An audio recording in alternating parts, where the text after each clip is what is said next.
Okay.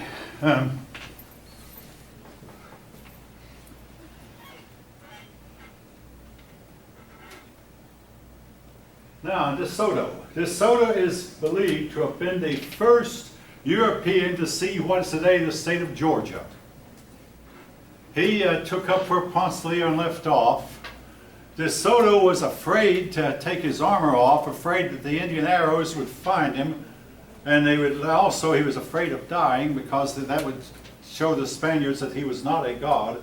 But he claimed that he and his men were gods, so that when De Soto actually died, he was over in what is today the state of Mississippi. They threw his body in the Mississippi River so that no Indian would see that he was a dead man. His body was thrown away. But anyway, he explored much of what is today the southeast. He went through Georgia, Alabama, and Mississippi, looking for 7 cities of Cibola, which, try as we might, it turned out not to exist. Now, a few years ago, there was a movie made, I guess 10 years ago or more, that the 7 cities of Cibola exist underneath the monuments at Mount Rushmore. Some of you might know what movie I'm talking about, but nevertheless, that's pure fiction. The 7 cities of Cibola were cities of gold, extremely, extremely wealthy, which the Indians and the people continued to believe in or hoped they would find them for up until the early 1800s.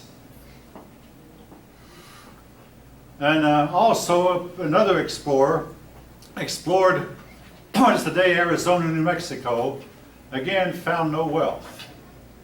Eventually, the Spaniards decided the only wealthy kingdoms that these Indians had, at least at the time, were the Aztec and the Incas. That earlier there had been some Mayan, but Aztec and Aztec and Inca. Now, the Spaniards were not much interested in what is today the United States. They liked the tropical land better, and that is ironic in view of what happened. Today, the lands the Spanish have discovered are generally poverty and poor, and the United States and Canada are much, much wealthier. All right.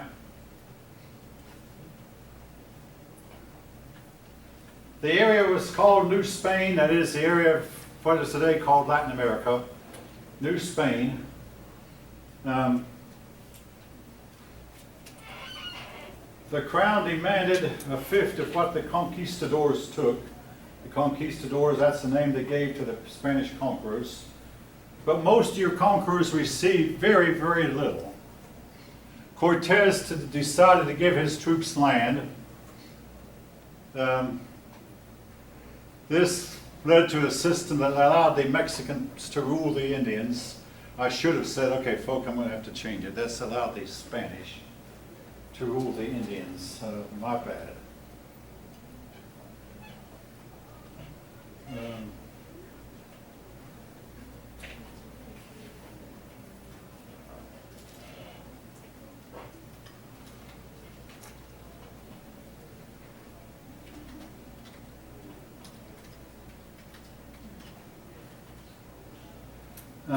The Spanish also tried to convert the Indians to Christianity. The Indians would be baptized to please the Spaniards but continue to worship their own gods. Basically, the Europeans tried to fleece the Indians. Now, folk, again, just to try to balance things out, there was bad on both sides. And in any kind of conflict, now, we human beings tend to think ourselves as being the victims. They treat me so bad. But anytime someone treats you wrong, what you should do is ask yourself, what role did I play in this? And folk, my life did not come together until I realized that, hey, the problems I'm having in most cases are my own fault. Now, not always. I mean, my car was sitting in a parking lot the other day and somebody hit it. They volunteered to pay for it, which I appreciated much. But I can't say that one was my fault. And I've had a few issues that I have to say, well, not really my fault. But most of the time you think about it, you'll find something that you did that made the other person treat you the way you did. Now, you might not like to hear that. If you don't like to hear it, I don't blame you. Because we don't like to think that, hey, I brought this on myself. I have met the enemy, and it is me.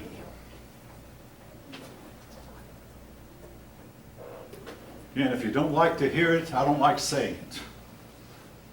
I mean, it's me also. Some Spanish priests spoke against the treatment of the Indians, but the Indians continued to be mistreated. The Spanish in general looked on the Indians as being lesser than themselves. Now, I must say the Pope eventually declared the Indians to be descendants of Adam. You know, if you recall the story of Adam, and eventually we learned that all humans are descended from, okay, folks, if I can find it here really fast. All right, right here. Some years ago, I sent to National Geographic to have my DNA studied. My DNA haplogroup is R1b, which is the same as the Cro-Magnon man, has also R1b. But in 1986, we made a really startling discovery about human DNA. We learned that every human female is descended from one female. No, not Lucy, but we call her, anybody know? Oh. Huh? Say it, well, I'm a little bit surprised you haven't heard this, but folks, look it up for yourself. We call her Eve. That name comes from a book that's not even allowed to be in our public schools. Forbidden, I'll call it the Forbidden Book, for those of you who don't know. Then we discovered shortly after that that all human males are descended from one man. Anybody know what we call him? Adam. Again, it comes from the same book. Now, Adam lived some generations after Eve. You might say, how can that be? Have any of you ever heard of a story where a big disaster overtook the earth that killed everybody except for one man, his 3 sons, and their wives? Noah's Ark. Right. Basically, the flood story, folk, is not only written in the Bible, it's not only written on clay tablets by the Sumerians, not only written by the Babylonians, it's written in our DNA. You might believe the flood never happened, but it's written all over. Anyway, all humans are related. And one of the teachers here told me he doesn't believe in teaching race. He says there's only one race. That one race is the human race. We're all brothers and sisters, whether we like it or not, whether we know it or not. The American Indians were no exception. All right.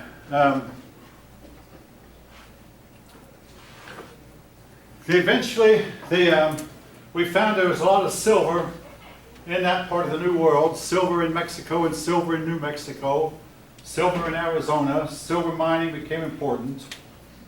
The silver mining enriched the nation of Spain itself, but not the colony. Most of the silver found its way into Spain. Now, a lot of the silver was taken by the British pirates, the most famous being Sir Francis Drake. Sir Francis Drake captured several ships, and they take their silver and take it back to the Queen of England, and the Queen of England made him a knight.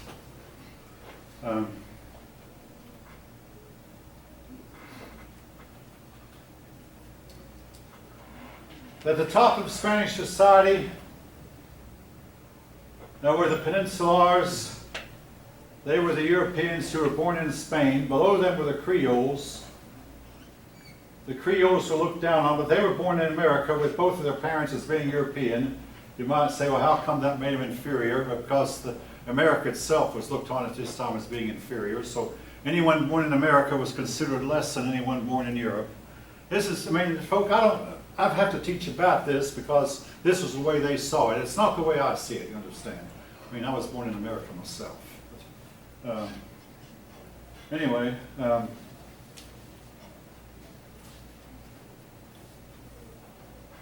at the very bottom of the social ladder were the Indians. Now, there were the mestizos, and they still exist. They're people with European fathers or Spanish fathers Indian mothers. They were looked on as being pretty low, but at the bottom were the Indians themselves. This social structure was to set the tone of Latin American society for many centuries. It was based on the assumption that the Indian race was inferior. It was based on race. Again, folks, now don't misquote me here. This was their view, not mine. Are we clear on that? And I'm teaching about it because you can't understand Latin American history until you understand this. You can't understand their thought. This was their thought pattern that to some extent goes on even today. Even though any Latin Americans is going to deny it. I mean, we might have Latin Americans in here who go, oh no, we don't believe that anymore. Well, officially they don't. Okay, I'll leave it at that. Spanish conquest. The Indians became very demoralized, their spirit was broken, and this was to be true, well, even when you study United States history, after the Indians in the United States lost their long war with the white man, their spirit was broken. And they felt, completely demoralized. Now,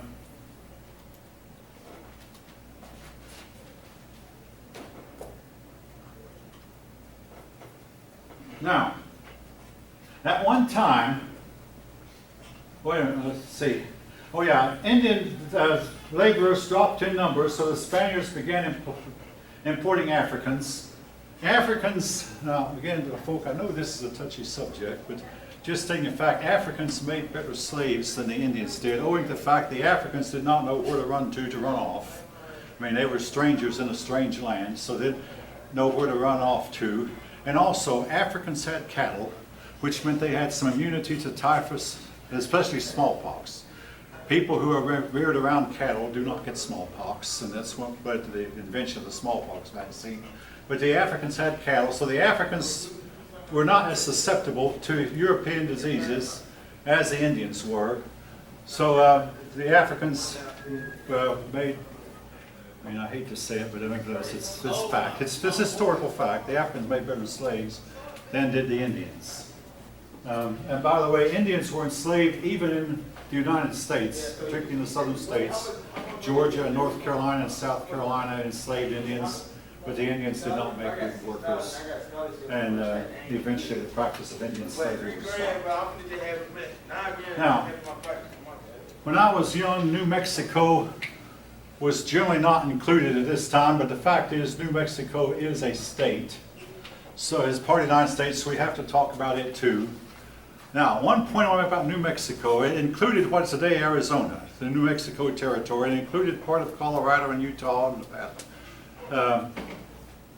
The Spanish had very little interest in going to New Mexico. And when they encountered the Indians, they found the Indians there had horses.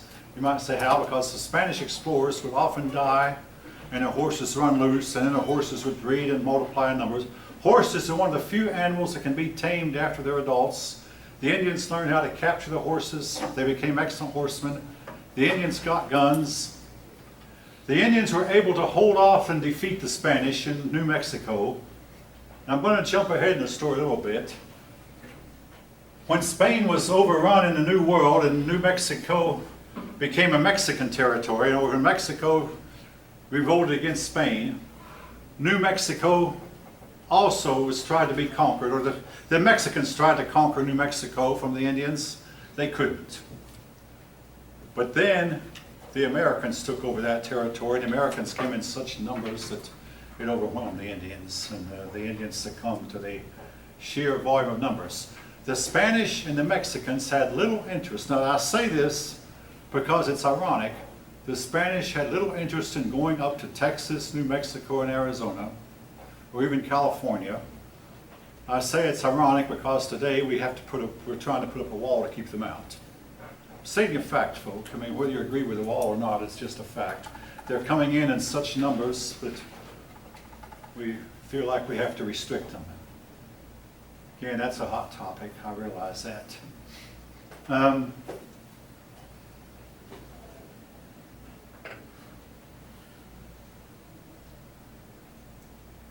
There was a man who was descended from both Cortez and Montezuma.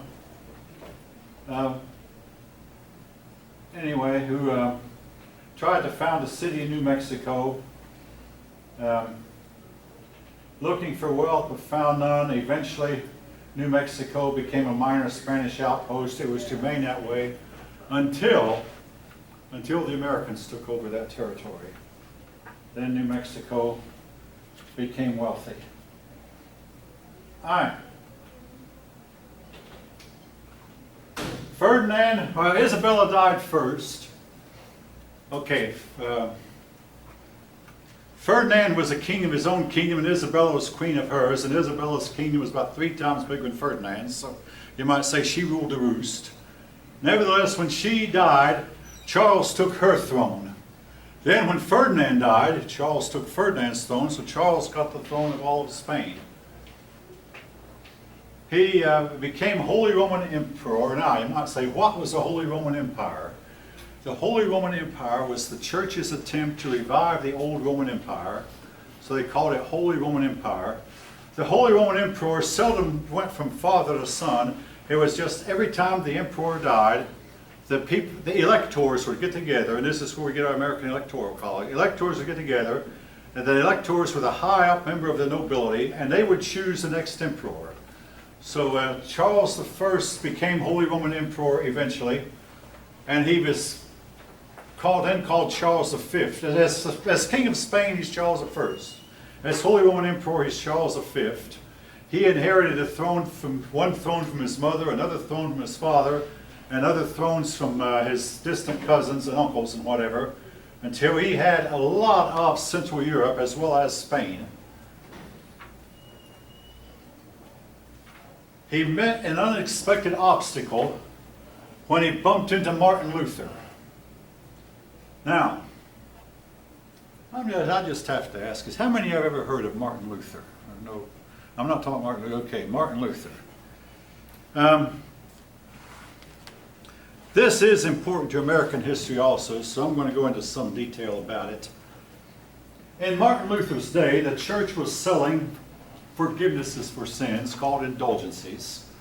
Basically, it worked like this, and folk, pardon me, I can never talk about indulgences without blushing, so in a minute you might know why. But if a person felt like committing a certain sin, he would go to a priest.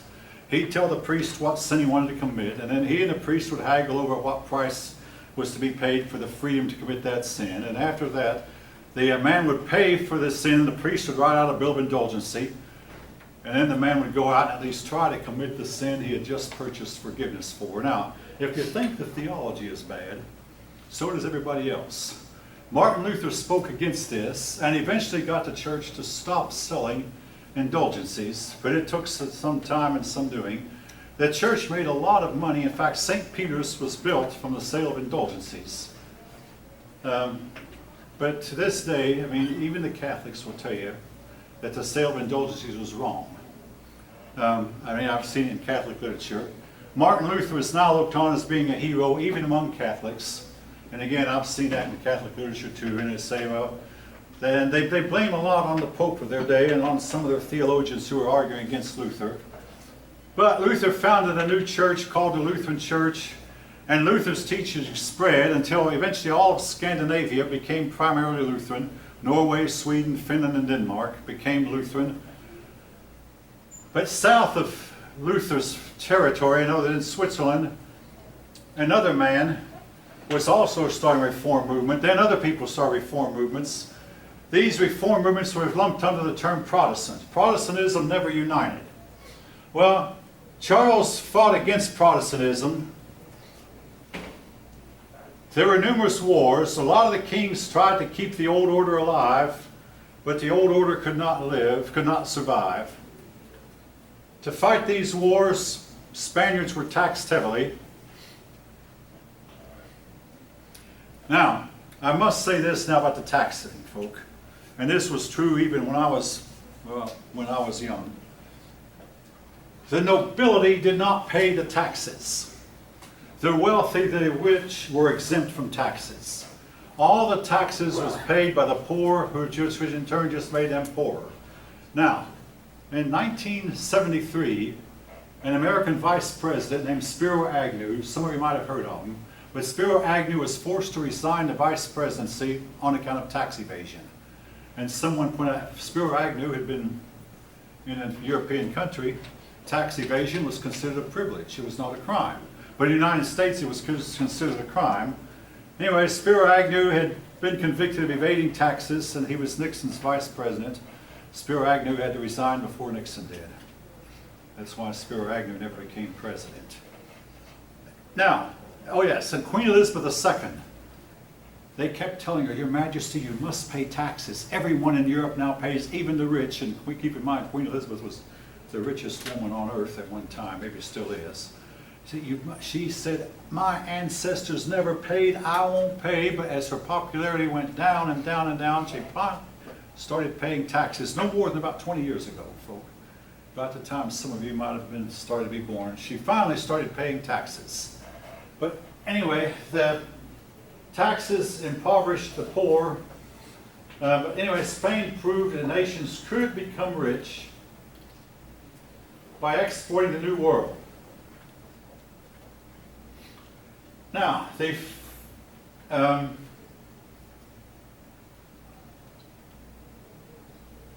Northwest Passage, I must mention that. Oh, here it is. The Northwest Passage was an attempt to find a way to get to China from Europe by going over here. And folk finally, they decided it couldn't be done. It's not that the area here was all iced up. Now this was during the time period called the Little Ice Age. Now, about 10 years ago, we finally got our Northwest Passage. Thanks to a warming, some of this ice has melted to where you now can get a ship from Spain or from Europe and go around here. You have to be real careful because you don't want your ship bumping into the ice. There's still quite a bit of ice there. But the ice is melting, and you now can go between Alaska and Siberia and get to the Far East by way of the Northwest Passage. But at this time, it couldn't be done, but a lot of people tried it, and a lot of people died trying it. It's a Northwest Passage. Oops.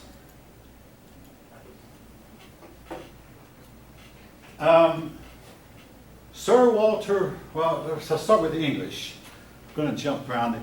The English sent John Cabot, and regrettably his name is not on these notes, but I'm going to write it down. Cabot. John Cabot went and discovered Newfoundland and came back. The King of England sent him back out, but Cabot disappeared and was never seen again. He and his entire crew of his ship. Sir Walter Raleigh dreamed that someday the New World would have a nation of English-speaking people, but he never lived to see it come to fruition. But he became a favorite of Queen Elizabeth I. Yes, our present queen is Elizabeth II. But one day Elizabeth I was walking on the streets of London, and she came to a mud puddle. The mud puddle went from one end of the street to another, and there was no way she could get around the mud puddle. She'd have to go through it. When she did, she'd ruin her royal slippers. Sir Walter Raleigh happened to be in the area. He'd been stalking her, you might say. He pulled off his cloak, threw down his cloak on the mud and said, "Pass, Your Majesty." And the Queen was able to walk across the mud puddle. She invited him to her palace, and he became a favorite of hers at court. He even smoked in the Queen's court, something the next king would not allow. But he's tried to start a colony at Roanoke. He got the colony started. A little girl was born named Virginia Dare. Then Raleigh went back to England, came back to Roanoke, and found the colony had vanished. To this day, we don't know what happened to them. I read a convincing article about it, but the colony was actually captured by the Indians, and some white woman wrote on some bark, and the bark is believed by some people to be a genuine writing from the time. But nevertheless, the fate of the colonies. Oh yeah, there were rumors that some people had seen a white girl among the Indians. The rumors might have been true, but whatever. The colony vanished. France also made some attempts to colonize the New World. They initially came to nothing. Now we're going to later learn that France did manage to colonize the New World, and in the next chapter we're going to learn how the English did it. All right. Oops, no, this is.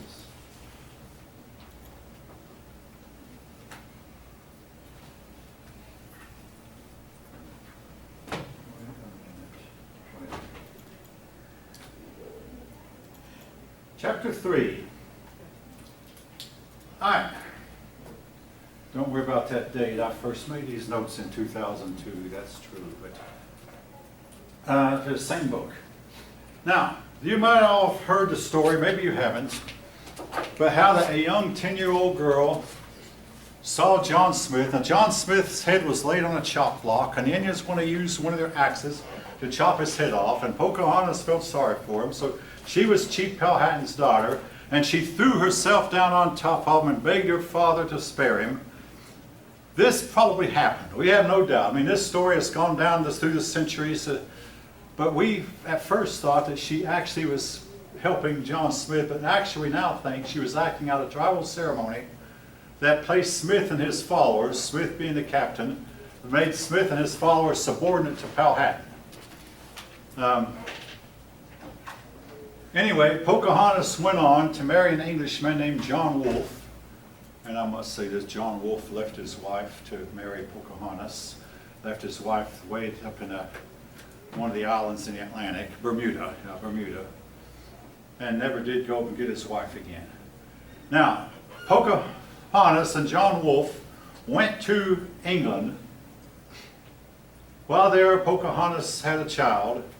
Then she died. John Wolfe took the child and came back to America.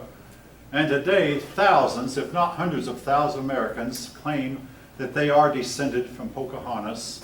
There is we do know that their son grew up and had children, and we have documentation, and some people can document every step along the way, that their ancestor was Pocahontas and John Wolfe, which means they also are descended from Powhatan, Pocahontas' father. Tobacco. John Wolfe, I don't say it, but John Wolfe did something the Indians did not know to do. He took two strains of tobacco and bred them together, crossbred, made a hybrid, and this created a better strain of tobacco than the Indians ever had.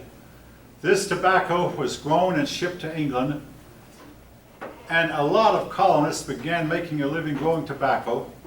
Tobacco, of course, some people, they used it in those days as justification. It will open up your nasal passages, it will cure colds. Nothing could be farther from the truth. Anyway, tobacco is a highly addictive, I'm going to use the word drug for lack of a better word, a highly addictive substance. And some people say it's the most addictive substance there is. Most difficult substance to break the habit of. Not the worst, not the most mind-bending, but it is a very, very difficult habit to break once you've gotten a hold of it. If anyone wants to comment, your comments are welcome. Indentured servants. These were people who were too poor to have paid their passage, so they would get the company to pay their way into the New World, and then they would serve on somebody else's farm for maybe up to 3, 4, 5, 6, or 7 or 8 years and pay their passage. Then they were free to go out and form their own farm. A lot of indentured servants did not live to see their indenture done. Now, the Roanoke colony failed. Now, just to clarify, the oldest city in the United States is St. Augustine.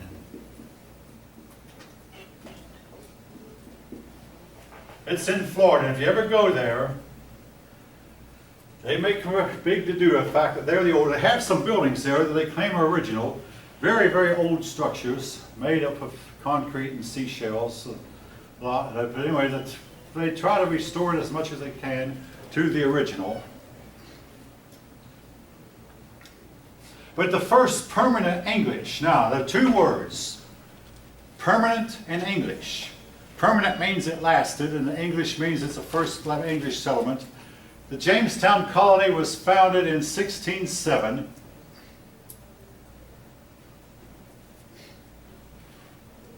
They hurriedly built a fort because they'd been attacked by Indians while looking for a place to settle.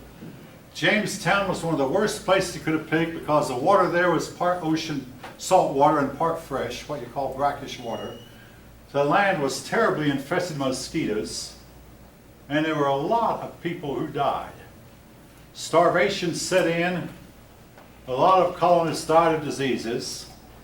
The Indians would sometimes trade with the colony, but the Indians had a habit of throwing no more than they needed. Didn't have much to spare. The Indians would have enough to feed themselves, and they could not feed the colonists also. Of the original colonists, very few survived. Some years ago, the History Channel did a documentary in which they said that when they dug up some of the bodies, they found that a lot of the bodies had died of arsenic poisoning. Who would have poisoned them? Again, we don't know. Arsenic poisoning killed a lot. The king became very concerned as to the high number of people who died. And finally, the English government took over, took it from the company. The Virginia Company was called. The English government took over. And the mortality declined. All right. Why didn't Powhatan not destroy the colonists when they were weak? He could have, we don't know. But generally the Indians kept their distance. Very few Indians converted to Christianity. Marriages between the English and the Indians were rare. Now Pocahontas was an exception. The English did not prefer Indian women, apparently, unlike the Spanish, where the marriages between Spanish women and Indians were common.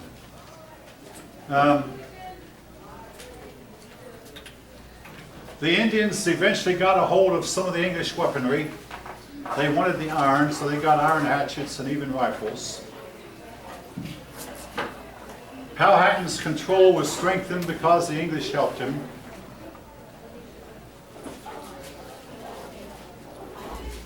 Oftentimes, the colonists were sick. The English spent a lot of their time very, very sick. Too sick to work and too weak to work. They also had people who thought of themselves a gentleman and said, we don't work because we're gentlemen. And finally, John Smith said, he who will not work will not eat. That's a direct quote from St. Paul in the Bible. He who will not work should not eat. He told them they had to work. They wanted to hunt gold, but they wanted to find another thing. Down in Central America, just cross the mountains and you'll find the Pacific Ocean. Well, the Virginians didn't know better. They had heard, hey, down here, or just across the mountains is the ocean, and they believed if they crossed these mountains in Virginia, they'd find the Pacific Ocean. They didn't realize they would have had to go 3,000 miles all the way over. Yes, eventually they found the Pacific Ocean, but they never found it in their time, and they didn't know why. Again, it was because the land was somewhat different in North America than it was in Central America. All right. With this, I'm going to pause. By way of reminder, I think all of you know this already. There is no